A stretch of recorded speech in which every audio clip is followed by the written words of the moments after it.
Bueno, damos comienzo a una clase sobre control de movimiento en máquinas de corriente alterna. La verdad que mi objetivo es más que nada darles un pantallazo eh, tanto sobre un poquito sobre la máquina de inducción, pero que ya la tienen clara de haber cursado máquinas 1 y 2, sino que también además quiero que entendamos cómo efectivamente un variador de velocidad ha llegado a ser lo que es, digamos, cómo está formado, qué opciones uno puede tocar, digamos, en un variador comercial, ¿no? Yo sé que hemos estado estas últimas semanas hemos estado analizando en detalle el, el músculo, esencialmente la potencia, la electrónica de potencia asociada al variador de velocidad. Sin embargo, también es parte del sistema de un control de movimiento, ¿no? También saber cómo funciona la máquina y saber qué ventaja eh, tenemos al usar un variador de velocidad. Y lo digo antes de empezar, ¿no? Y yo creo que es una ventaja genial. Si ustedes piensan, una máquina de inducción es bobinada, diseñada, especificada a una determinada tensión y una determinada frecuencia, con un determinado par. Vamos a decir, tengo una máquina de 100 HP, por decir algo. Entonces tiene determinado calibre de cables, está especificada para 380 50 Hz. Es decir, que para 380 50 Hz de alimentación de corriente alterna, esa máquina puede desarrollar un par hasta el equivalente a 100 HP. Es decir, un determinado par, ¿sí?, puede mover en su eje. Esto es un condicionamiento básico, ¿sí? Uno tiene toda esa potencia a esa frecuencia. Yo no puedo venir ahora y decir, no, ¿saben qué? Necesito que la máquina ahora tenga el doble de velocidad. O mejor, tengo un décimo de la velocidad. Si yo aplico un décimo de la velocidad, ¿sí?, vamos a suponer que en vez de 380 volt aplico, por ejemplo, 338 volts, ¿sí? Y bueno, obviamente no tengo campo, no puedo excitar. Uno pensaría, ¿quién quisiera hacer eso? Y bueno, pensemos un control de movimiento donde algo tiene que ir suavemente hacia un lugar y luego desplazarse, ¿sí? Un sistema de desplazamiento de material dentro de una fábrica, un control de CNC. Ustedes dirán, bueno, variemos la frecuencia. Bueno, tengo los 380 volts aplicados sobre la máquina y con una frecuencia de 5 Hz. Pero claro, los números de polos en la máquina están fijos, entonces tampoco funciona, ¿sí? No. La cuestión es que tener un variador de velocidad, como lo dice la palabra, no solo nos va a controlar la, la máquina, el movimiento de la máquina, sino que vamos a poder establecer que esa cupla, ¿sí?, ese torque que me otorga sobre el eje, lo puede hacer en distintas frecuencias. Esto es una novedad. Bueno, era una novedad. Cuando se insertaron los inversores de manera comercial, incluso los primeros inversores atristores en la década del 70, esto era algo novedoso. Una máquina solo funcionaba a 50 Hz, ¿sí?, lo que eso daba una determinada velocidad. Vamos a suponer que tuviera para 50 Hz tuviéramos 1500 RPM, ¿sí? Y la máquina funcionaba a esa velocidad y punto. Bueno, vamos a ver cómo las cosas se han dado. Entonces, Una máquina de inducción, ¿sí? Es esencialmente un núcleo. Todo ese estator está hecho en un núcleo de hierro, pero está formado por pequeñas láminas, ¿sí? Puede ser de hierro, puede ser silicio orientado, ¿sí? Cualquiera de los materiales que usamos para laminación. Ahí se perforan un lugar y donde podemos atravesar nuestras bobinas. Hay 3 bobinas. Existen máquinas con 6, 12 pares bobinados. Generalmente en eólica, por ejemplo, ese tipo de máquina se usa. Pero bueno, dejémoslo por el momento. Estos bobinados, ¿sí? Y este núcleo estator generan el campo magnético. Ahora, tenemos un número de pares, ¿no? O sea, o polos, ustedes conocen, que determina la velocidad a que este campo magnético va a girar, va a estar girando. Cuando conectamos las 3 fases a un sistema de frecuencia nominal, por ejemplo en Argentina 50 Hz, a la velocidad de campo la vamos a denominar la velocidad síncrona, ¿sí? Y a esto le vamos a poner la nomenclatura N0. N por velocidad, y cuando uno podría poner omega, pero en vez de radianes, generalmente usamos RPM.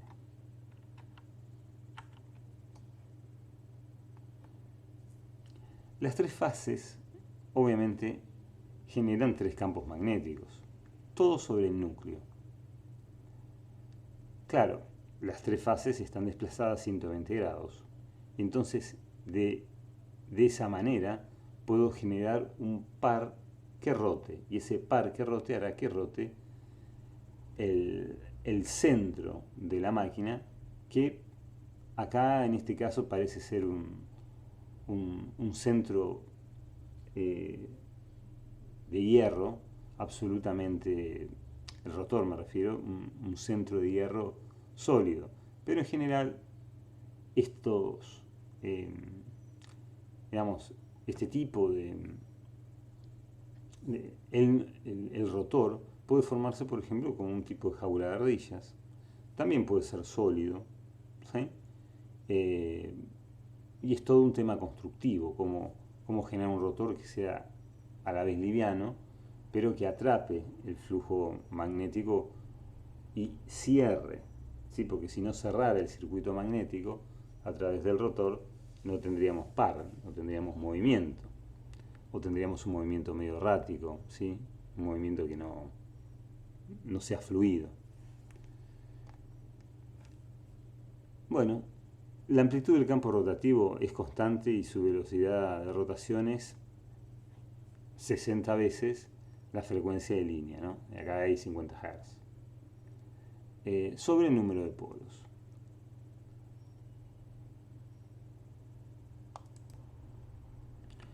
Si hacemos la cuenta fácil y tenemos 50 Hz y tenemos 2 pares de polos, tenemos el clásico de 1500 RPM, ¿no? Que casi la mayoría de las máquinas que uno cuenta en general tienen esta frecuencia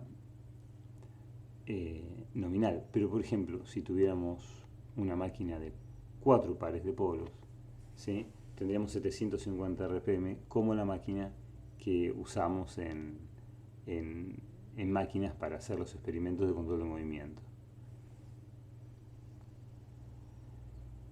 Vamos a definir acá entonces el deslizamiento, que es una pequeña diferencia entre la velocidad de campo rotativo y la velocidad efectiva del rotor. El deslizamiento entonces está definido por N0 menos Nn, donde Nn es la velocidad efectiva, ¿sí? Es la que estoy midiendo, por ejemplo. N0 es un dato del fabricante, ¿no? Ahora, en general, podemos, en todos los manuales, en todos los datasheets de máquinas, uno lo va a ver definido como un porcentaje de esa velocidad síncrona. Es decir, N0 menos Nn sobre N0, ¿sí? En general el deslizamiento se sitúa entre un 4 y un 10%, 11% de la velocidad nominal, ¿sí? Ahora vamos a prestar un poquito más de atención a eso. La densidad de flujo se define como el flujo por el área transversal, ¿sí? Y esencialmente lo que quiero mostrar con la ecuación 4 es que la fuerza que se impone sobre el rotor es el flujo por la corriente. Es el flujo por la corriente sobre el cable, ¿sí? Ni más ni menos. A esta fuerza magnética le llamo flujo, ¿sí? Pero esencialmente va a ser cuánta cupla puedo desarrollar sobre este eje, ¿sí? O sea que la fuerza es el flujo por la corriente. Es claro que, y como lo han visto en la materia de máquinas, existe un punto máximo de torque. Esto M es para mí el par motor, ¿sí? Lo inauguro esta nomenclatura.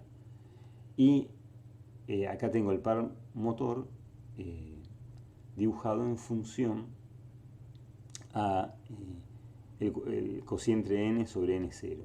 Es decir, esto es una normalización. Claro, a medida de que cuando n sobre n0, ¿sí?, crece, la máquina obtengo una relación mayor de par. Pero esta figura está totalmente exagerada. Esto es en general bastante plano en la máquina de inducción, ¿sí? Existe este pico que justamente se da para una relación n sobre n0 menor que 1, ¿sí? Y a su vez, en este sentido, ¿sí?, en sentido inverso, puedo definir un eje S sobre S0, ¿sí? O sea, la velocidad sobre la velocidad sincrónica. El deslizamiento sobre el deslizamiento sincrónico. Lo interesante es que a muy baja velocidad tengo par, ¿sí? No es el par máximo, pero tengo un determinado par. Esto es importante, por ejemplo, para arrancar la máquina. Es decir, una máquina sincrónica arranca sola, ¿sí? Otras máquinas requieren otro devanado auxiliar o otra máquina para ser arrancadas, ¿sí? La máquina sincrónica no tiene este defecto. Ahora, un detalle un poquitito más, más real, yo no sé si es mucho más real esta curva, pero es el par de vuelta en función al cociente n sobre n0. Y lo que les quería mostrar hoy es que efectivamente cuando tengo la velocidad sincrónica no tengo par. Ahora, el mayor par lo tengo a un determinado, vamos a decir nk, a una determinada velocidad en RPM, y esa le llamo par de torsión máximo. Notable que el par de torsión máximo no sea el par nominal, ¿sí? Y el par nominal se lo define más abajo. Esto es debido a un estándar, ¿sí? A lo que los comerciantes de máquinas se pusieron todos de acuerdo y dijeron, bueno, muchachos, vamos a hacer esto bien porque si no, cada fabricante hacía lo que se le quería y denominaba sus máquinas como quería. Acá espero que se entienda, pero esta curva copia esta curva acá, digamos, la forma negativa, y a esto le llamo par de frenado. Es decir, si yo aumento esta relación más allá de 1, lo que voy a hacer es frenar la máquina, ¿sí? Ustedes dirán, bueno, macanudo, pero frenar la máquina era tan simple como sacarle la excitación. Claro, pero si yo puedo invertir la excitación, ¿sí? Obtengo un frenado absolutamente rápido. Y a veces no depender de un frenado inercial, simplemente que la máquina a su bola pare, es inaceptable, ¿sí? Es totalmente inaceptable. Se requiere que un control de movimiento, por ejemplo, donde la máquina pare, y pare haciendo fuerza, ¿verdad? Teniendo cupla de retención, a una determinada, a un determinado tiempo. Y sí o sí. Bueno. Ahora, otro tema interesante que me gusta es que la corriente, ¿cómo es la corriente en función a la velocidad? También está normalizado este dibujito que pongo acá. Entonces, la velocidad de arranque, perdón, la cupla de arranque, que he puesto MA acá, requiere una corriente de armadura, perdón, una corriente estatórica, mayor que la corriente nominal. Tengo que sacarlo del reposo.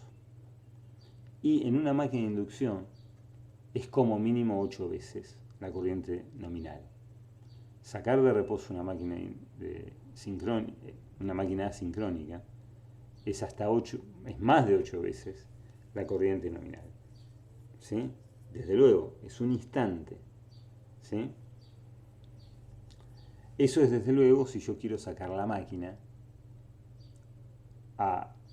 del reposo y que desde luego pueda aplicar M de arranque, es decir, pueda otorgar una determinada cupla de arranque. Si yo no requiero una determinada cupla de arranque, quiero sacarlo sin carga, sacarlo del reposo sin carga, entonces esta corriente, el requerimiento de esta corriente es mucho menor. ¿Mm? Lo interesante es que en una máquina sincrónica, el perfil de corriente, a medida de que voy aumentando la relación n sobre n0, e incluso llegando a 1, es la mínima corriente posible. Es decir, a la corriente nominal, ¿sí? Esta I sub n, que acá me faltó marcar, a la cual tengo el par nominal m sub n, ¿sí? A una velocidad nominal n sub n, ¿sí? Es cercano a una velocidad prácticamente muy pequeña, una corriente, perdón, muy pequeña, ¿sí? Esto es algo muy importante. Y la máquina sincrónica tiene esta característica de que a medida de que quiero obtener el máximo par, es la mínima corriente para la cual la diseño. Y eso está bueno, ¿sí? Significa que a medida de que yo puedo establecer el campo, cada vez requiero menos corriente para retener ese campo. Obviamente necesito corriente para compensar las pérdidas que tengo, pérdidas en calor, la fricción, ¿sí? Sonido. Pero una vez compensadas esas pérdidas, la máquina asincrónica es una máquina súper eficiente, ¿sí? Y en el momento que quiero aplicar un par de frenado, ¿sí? Obviamente tengo que empezar a aumentar la corriente. Más allá, ¿sí? De n sobre n0, el motor se desvía de la velocidad sincrónica y actúa como generador. Es este par de frenado que yo les contaba. Y acá pongo que en el rango de n sobre n igual 0 es el rango normal, es lo que denominamos frenado regenerativo. Si dos fases de un motor se intercambian, repentinamente el campo rotativo cambia su sentido de giro. Claro. Perfecto. Esto, uno cuando lo alimenta desde la red, desde un grupo de generación, obviamente uno no le va a estar intercambiando la fase, ¿verdad? Bueno, eso es algo que nosotros, en un variador de velocidad, es algo que podríamos llegar a hacer, ¿sí? Pero ahora yo les propongo cambiar totalmente. Y les propongo el objetivo de cambiemos la velocidad. Cambiemos la velocidad de la máquina. No quiero ir a n. ¿Sí? No quiero ir a n0. Quiero ir a otra velocidad. Bueno, la velocidad del rotor, obviamente, es la velocidad del campo, ¿no?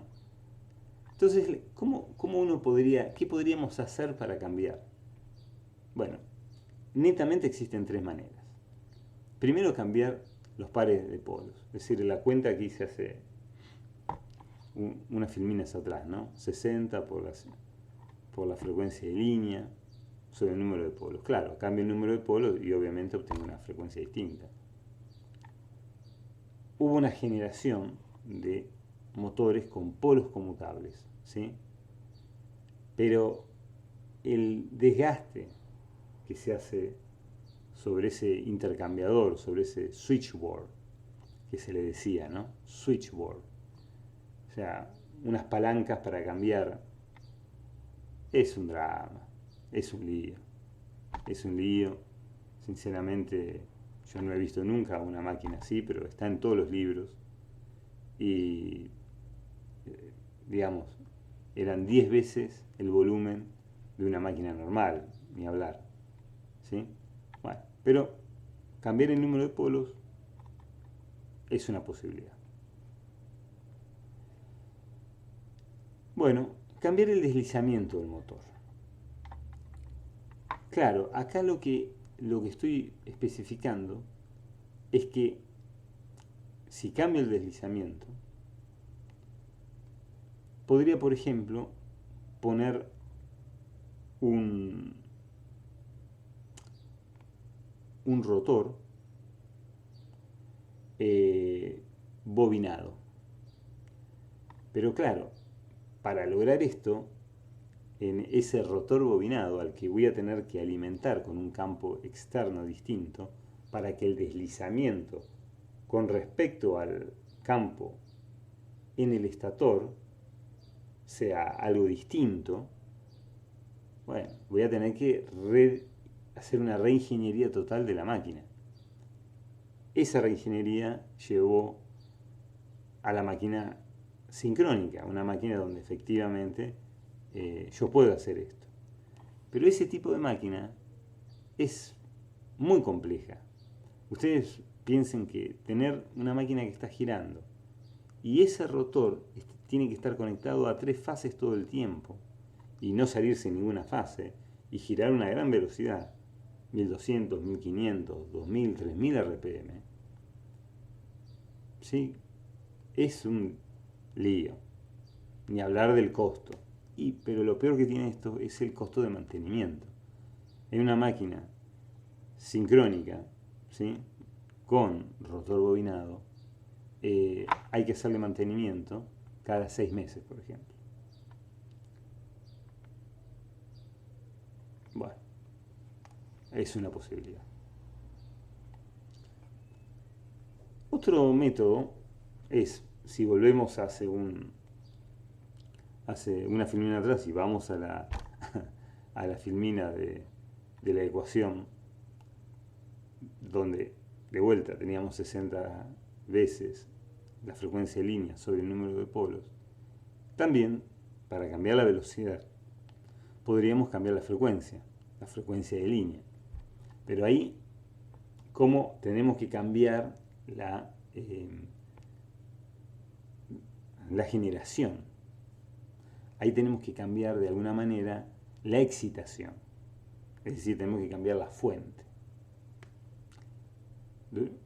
Durante la época de los 30, 20 y 30 del siglo XX, cuando se diseñó la máquina sincrónica y la máquina sincrónica empezó a invadir la industria, claro, esto era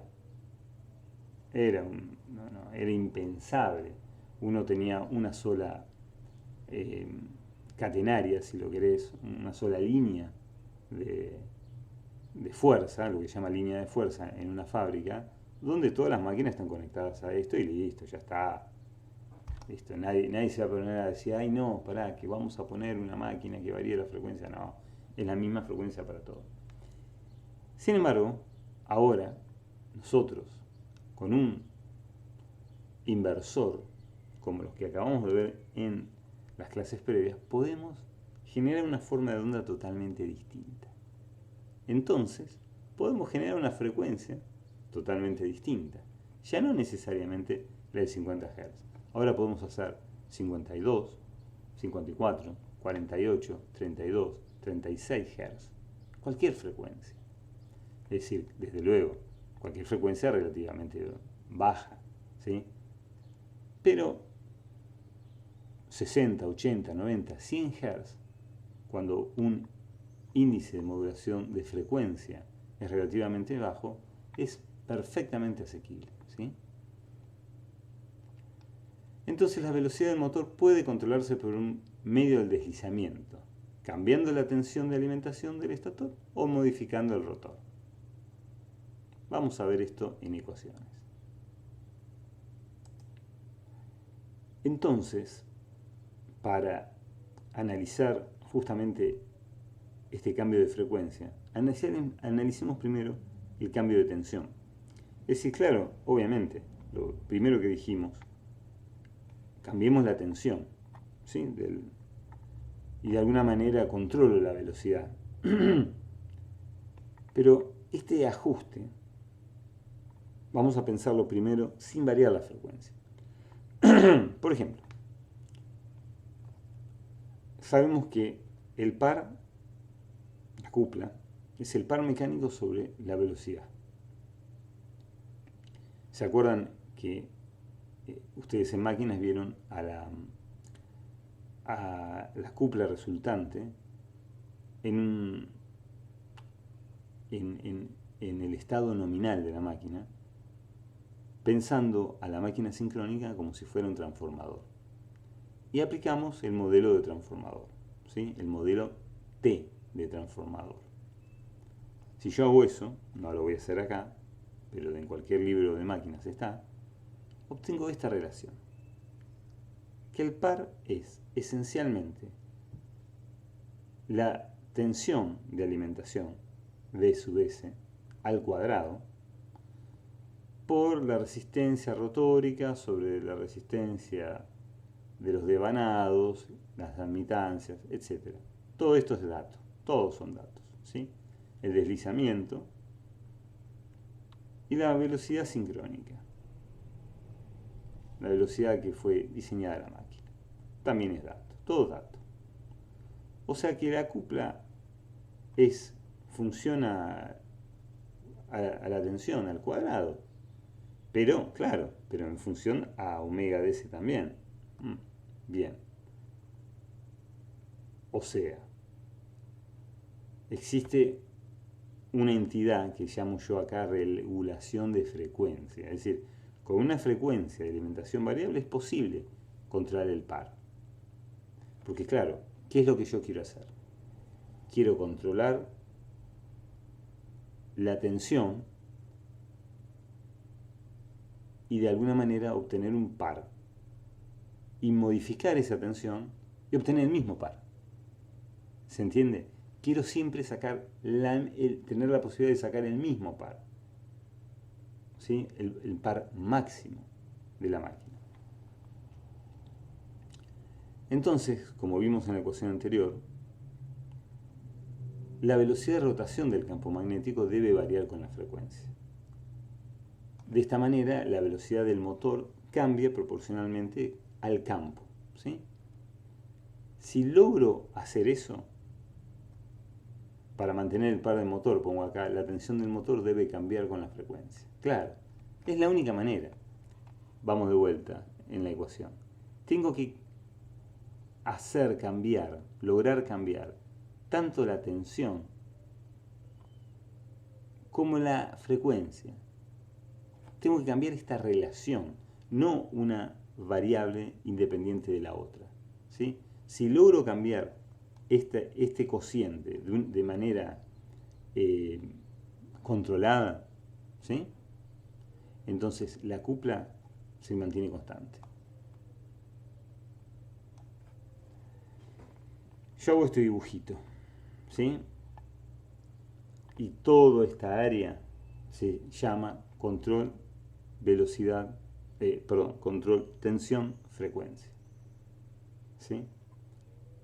O sea que si a mi inversor de tensión le pongo un sistema que me calcule, que me mide la frecuencia de rotación y le aplica una tensión controlada, ¿sí? Como ya vimos con cualquiera de los métodos de modulación, puedo, listo.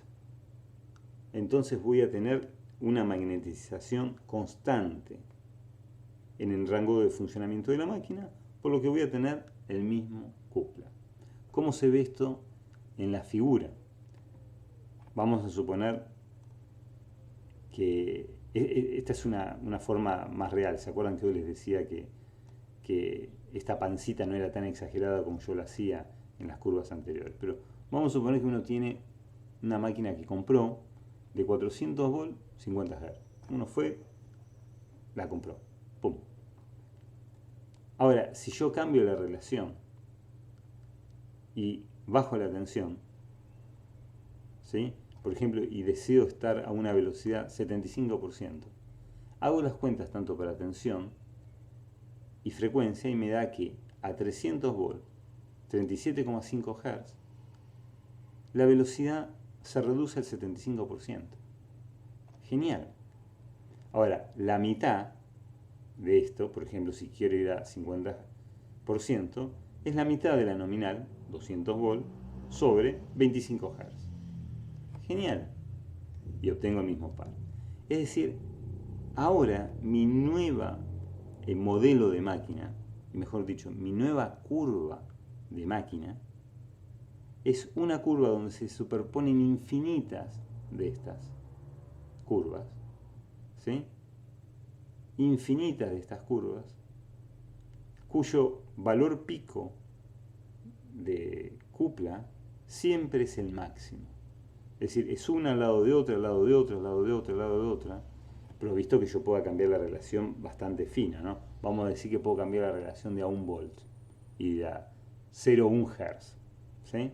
Lo cual no es descabellado, porque efectivamente es muy fácil de lograr en un microcontrolador. Si yo obtengo y puedo lograr eso, tengo una curva ideal hasta determinado par nominal, ¿sí? El par nominal, y luego la máquina empieza a descender, ¿sí?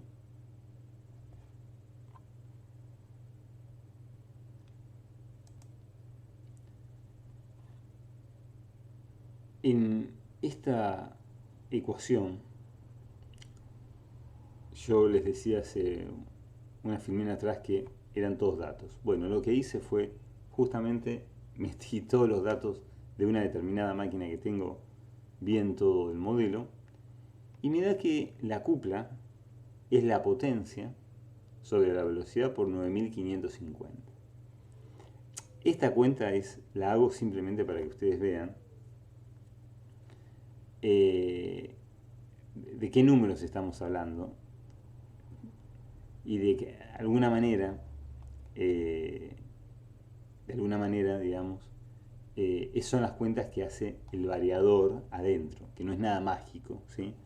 Es decir, por eso el variador de velocidad tiene que tener algún conocimiento de la máquina.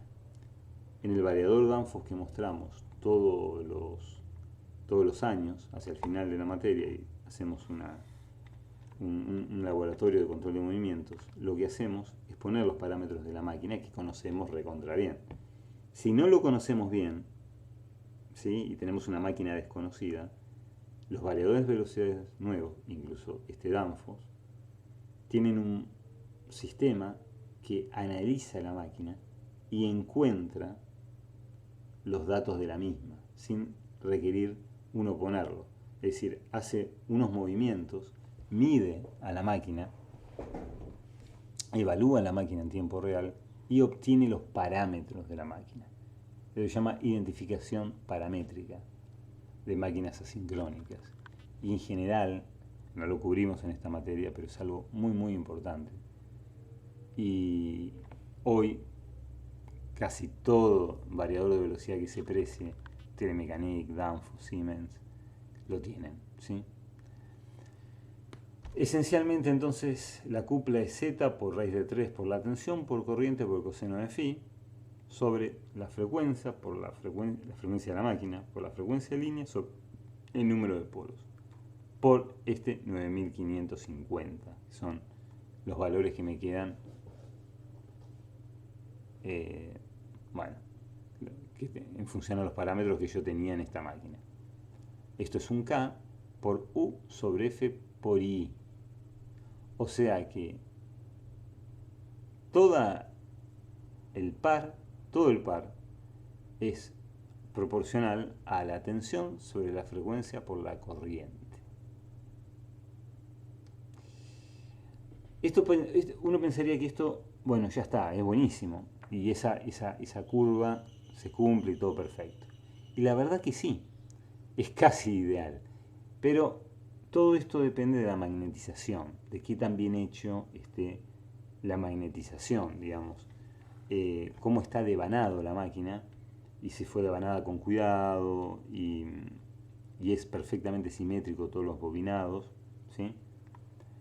En el arranque, por ejemplo, o frecuencias extremadamente bajas, y cuando digo bajas, no me refiero a 12,5 Hz, ¿sí? Me estoy refiriendo a 0,01 Hz, ¿sí? Y ustedes dirán, pero Sergio, pará, ¿por qué querés tan baja frecuencia? Imagínense que tengo un control de movimiento, ¿sí? Y donde requiere un par de frenado, donde se frene la máquina y retenga, ¿sí? Imagínense, no sé, en la industria del acero se requiere llevar una cubeta de 2 o 3 toneladas de acero líquido, retenerla en un lugar, en un momento y un tiempo, y luego inclinar esta cubeta de acero líquido, y por ejemplo para generar chapas, donde se aplica el material caliente sobre un determinado sobre una determinada posición para lograr la laminación del metal, ¿no? Obtener láminas de metal. Entonces imagínense que en un momento tengo que retener, es decir, tengo que mover, ¿sí? Lograr movimiento hasta un momento donde requiero un movimiento muy suave, ¿sí?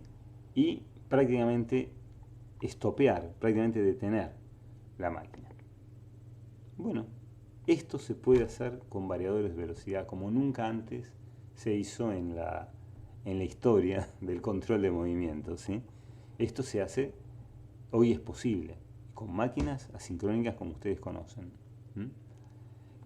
El único inconveniente es que voy a requerir una magnetización adicional cuando el campo es muy bajo, ¿sí? Y también existen cargas que son variables. Imagínense que uno está moviendo esta cubeta de acero líquido y en un momento empieza a vaciar. Entonces, para lograr un control suave de esta cubeta, hay que hacerlo, y encima la carga de la máquina está siendo variable, porque a medida de que el material se descarga, tengo menos par, ¿sí? Entonces, para lograr en general este tipo de comportamientos, se modifica la curva, ¿sí? La curva de accionamiento de la máquina. Esto, todo variador de velocidad tiene una posibilidad de hacerlo. Fíjense que es lineal, esencialmente es lineal, pero a muy baja frecuencia, acá me comí un pedacito, a muy baja frecuencia, y estamos hablando de quizás menos que un hertz, muy pocos RPM estoy hablando, quizás la tensión para que este movimiento se ejecute a esta frecuencia necesita aplicarse una tensión mayor. Esto llevó a que los fabricantes de variadores de velocidad hagan una especie de menú donde uno puede ajustar lo que se llama el par, el M, en función a la frecuencia, ¿sí? Darle un changüí más ¿sí? Sobre todo a muy bajas frecuencias, donde el campo necesita una ayudita y entonces la tensión que programamos, U, es necesario que sea un poquitito más, ¿sí? Luego, luego va a existir un momento donde UN sobre FN, la relación tensión a frecuencia, es constante. Y más allá de una frecuencia máxima, ya prácticamente por más tensión, eh, por más relación que tenga, no tengo más campo. Y encima esa tensión no puede superar la nominal. Es decir, si una máquina de 400 volt no puedo aplicarle 560, ¿sí? Por más que pudiera, que el variador me dé más tensión como ya sabemos que puede, ¿sí? Necesito modular esta tensión y hacer que no supere, por ejemplo, la nominal, que puede ser 380, 400. Hay máquinas de 410, pero son una rareza. Hay máquinas de 360, máquinas de 320, pero en general más del 90% de máquinas que hay en el mercado son en el mercado eh, eh, latinoamericano, digamos, son de 3 por 380. Digo esto porque hay máquinas americanas, por ejemplo, que tienen 240 volt como su nominal. Pero el mercado europeo y el mercado latinoamericano en general se mantienen en 3 por 380.